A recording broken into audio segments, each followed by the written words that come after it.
Okay, so let's talk about something that can feel really, really heavy. But I promise you, just understanding it is the first real step to feeling so much lighter.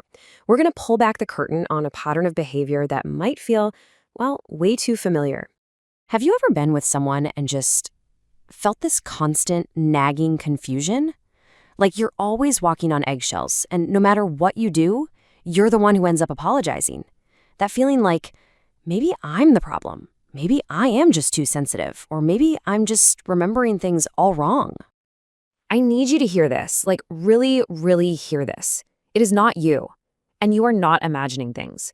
What you've been feeling is a very real and honestly, a very predictable pattern of behavior. And there's actually a name for this whole pattern. Psychologists call it the Dark Triad. Basically, it's a mashup of three personality types that, at their core, are all about putting themselves first, no matter who gets hurt in the process. And here's the trickiest part, right? They can be so incredibly charming, which is exactly what makes them so dangerous and so confusing. So, let's break it down. First up is the one we've probably all heard about, the narcissist. The most important thing to get about them is what drives them. They have this bottomless, starving need for admiration. Seriously. The whole world is their stage and everyone else is just an audience member or, a prop in their own personal drama. And what's just wild is how predictable their pattern is. It's like they follow a 3-act script. First, they love bomb you. They put you way up on this pedestal, telling you you're their soulmate, the most amazing person they've ever met. But then, once you're hooked, the second act begins. Devaluation.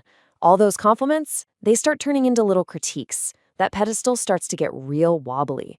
And finally, when you're no longer a perfect, adoring mirror for them, they just discard you, like you meant nothing at all. And that middle phase, the devaluation, that is where they really, really mess with your head. This is gaslighting. Does any of this sound familiar? You try to talk about your feelings and suddenly you're just being too sensitive. You question their behavior and now you're the crazy one who needs help. They hurt you and somehow it becomes your fault. You made them do this. It's a total strategy and it's designed to make you doubt your own sanity. Okay, let's move on to our next profile, which is so much more subtle, the Machiavellian.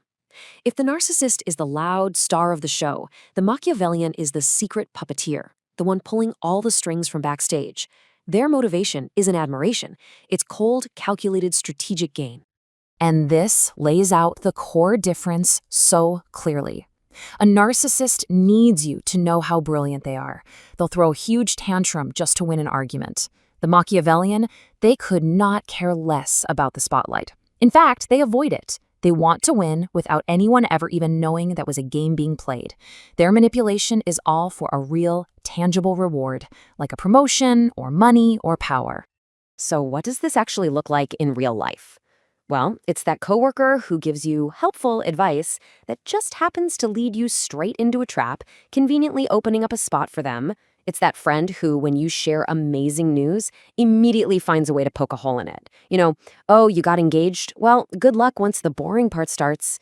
They just have this deep, deep cynicism, and they really can't stand to see other people happy. Okay, deep breath. We're moving on to the third and, honestly, the most dangerous member of the triad, the psychopath. Now, we're not necessarily talking about some movie villain here, but someone in everyday life who is defined by a complete and total lack of empathy. Their motivation is the thrill, the power, and the stimulation they get from manipulating other people. And their greatest tool is this mask of intense magnetic charm. I mean, they can be the most interesting person in the room. They listen so intently, they make you feel so incredibly seen, but it's all an act. The charm feels almost too good to be true because, well, it is. It's intense, yeah, but it's also incredibly shallow. There's just no real warmth behind their eyes. It's a performance. But here is the tell. Here is the glitch in their system. They are pathological liars. And I'm not talking about little white lies. They lie about everything, even tiny pointless things, where the truth would actually be easier. They'll tell you they had oatmeal for breakfast when they really had eggs, just because they can. It's a game to them, and they get a thrill from getting away with it. This is a huge, huge red flag. So, how can you know for sure? How do you really tell them apart? Well, the clearest, most undeniable test is how they behave when the relationship ends. When they don't need anything from you anymore, The mask comes off completely. This slide right here, this is your breakup cheat sheet. This is the ultimate tell. The narcissist has to win the breakup. They will create a huge, dramatic fight, blame you for everything, just so they can storm out as the righteous victim. The Machiavellian is the trickiest. They won't confront you. Nope. They'll just slowly, coldly pull away, forcing you to be the one to end things. That way, they can walk away looking like the good guy without losing a thing. And the psychopath? They'll just disappear, ghost you completely, block you everywhere without a single word. Why? Because your feelings are literally not their problem. The easiest exit for them is the one that requires zero emotional effort. Okay, I know that was a lot, but understanding is power. So now, let's talk about the most important person in this entire equation, you. How do you protect your energy and your heart and your peace from all of this? Here's your playbook. First, and this is absolutely non-negotiable, you have to trust your gut. If something feels off, it is. Second, set hard boundaries. Decide what you will and will not accept, and then stick to it. They will hate this because boundaries block manipulation.